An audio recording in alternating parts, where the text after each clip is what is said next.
मेरे बहुत बहुत प्यारे साथियों, आप सभी को डॉक्टर विजय अग्रवाल का बहुत बहुत प्यार भरा नमस्कार।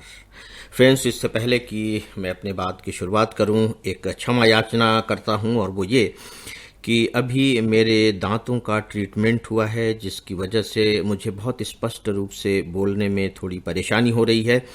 इसीलिए आज मैं बहुत धीरे धीरे आप लोगों से बातें करूंगा, और बहुत सारे शब्द ऐसे हो सकते हैं जो शायद बोलने की कमी के कारण बहुत स्पष्ट रूप से आपकी समझ में न आए। तो मुझे पूरा विश्वास है कि आप सब मुझे इतना मार्जिन देकर चलेंगे। ध्यान होगा आपको कि फ्राइडे को मैंने एक नए विषय की शुरुआत की है, जो सुनने में देखने में तो थोड़ा सा फिलॉसफिकल किस्म का लगता है, लेकिन इनफैक्ट मैं बहुत ही उसके व्यावहारिक पक्ष को लेकर के आप सबसे विचार विमर्श कर रहा हूँ। मैंने माया के बारे में कुछ बातें की थी, और अपने तरीके से मैंने माया का अर्थ बताने की कोशिश की थी। साथ ही मैंने आप सबसे यह भी रिक्वेस्ट किया था कि आप सब बीच के इन 2 दिनों में उस पर विचार करें, और मुझे पूरा विश्वास है कि आप में से बहुतों ने ऐसा किया होगा, और जिन्होंने किया होगा उन्हें यह विषय बड़ा अब रुचिकर लगेगा, क्योंकि इस विषय को उन्होंने पहली बार अनुभव किया होगा। ठीक है, हम संसार को माया कहते हैं, माया झूठा होता है, माया महाठगनी होती है, इससे हमें बचना चाहिए। ये सब बातें हम सुनते हैं, रट भी लेते हैं, और जब किसी से कुछ कहना होता है तो उपदेश के रूप में हम कह भी देते हैं, भले ही हम खुद उसे फॉलो न कर रहे हों। लेकिन जब अनुभव के स्तर पर हम किसी भी इस तरह के फिलॉसफिकल बातों को महसूस कर लेते हैं, तो दोस्तों उसकी जो अर्थवत्ता है हमारे लिए बिल्कुल बदल जाती है, उसकी गुणवत्ता हमारे लिए बहुत अधिक बढ़ जाती है। और इसीलिए इस विषय को लेकर मैं आप सबसे बात कर रहा हूँ। मैंने पिछली बार कुछ आप सबके सामने उदाहरण रखे थे। आज मैं एक और रोचक उदाहरण आप सबको इसके बारे में देना चाहूँगा, क्योंकि यह एक ऐसा उदाहरण है जिससे हम सभी कभी न कभी गुजरे ही गुजरे हैं, और चूंकि यह हमारे अनुभव से सीधे जुड़ा हुआ उदाहरण है, इसलिए मुझे लगता है कि इस पर अगर मैं बात करूँगा तो शायद वह बात आप सबके लिए ज़्यादा व्यावहारिक हो सकेगी।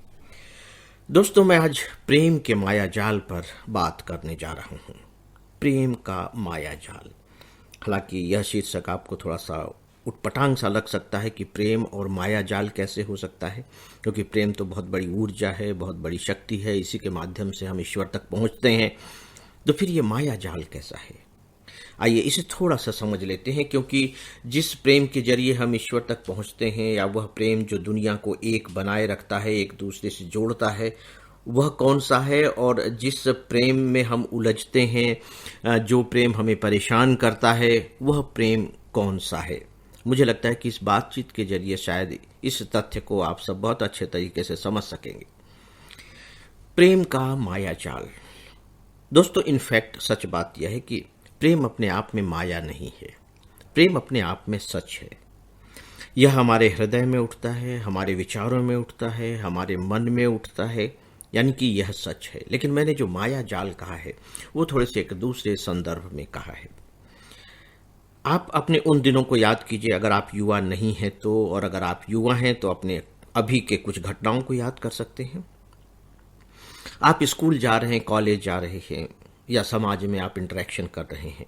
अगर आप लड़का हैं तो लड़की की तरफ आकर्षित होते हैं, और अगर लड़की हैं तो लड़के की ओर आकर्षित होते हैं। बहुत से लड़के मौजूद हैं, बहुत सी लड़कियां मौजूद हैं, लेकिन आपने देखा है कि आप किसी एक के प्रति विशेष रूप से आकर्षित होते हैं। देखिए, अच्छा लगना अलग बात है, लेकिन आकर्षित होना एक अलग ही बात है। अच्छे तो बहुत से लग सकते हैं, लेकिन आकर्षित होना लगे कि नहीं, इसके साथ मेरे प्रेम संबंध हो सकते हैं, या मैं इसे प्रेम करता हूं, आप ये कह सकें, वो तो इक्के दुक्के के साथ ही होता है। अब आप इस पर थोड़ा सा विचार कीजिए कि जो आपको अपने प्रेम का आलंबन दिखाई दे रहा है, यानी कि इससे मैं प्रेम करना चाह रहा हूं, पहली बात यह कि वो बहुत दिनों से आपके साथ रह रहा था। एक दिन किसी वजह से आपको लगने लगता है कि नहीं, यह मेरे प्रेम के लायक है। किसी भी वजह से ऐसा हो सकता है।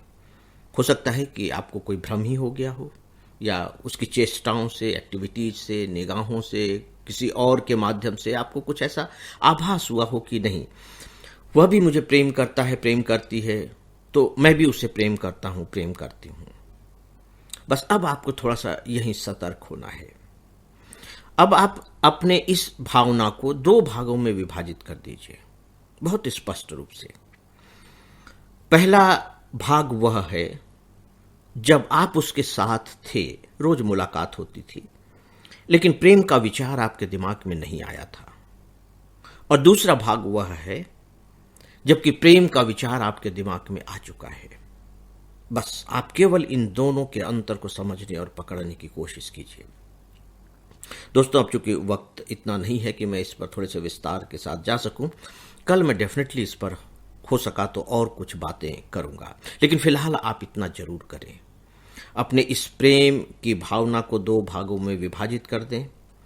पहला भाग जबकि उसके प्रति प्रेम नहीं हुआ था, और दूसरा भाग जबकि उसके प्रति प्रेम हो गया है।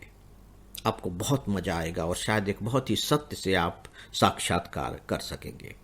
तो दोस्तों, आज बस इतना ही। नमस्कार।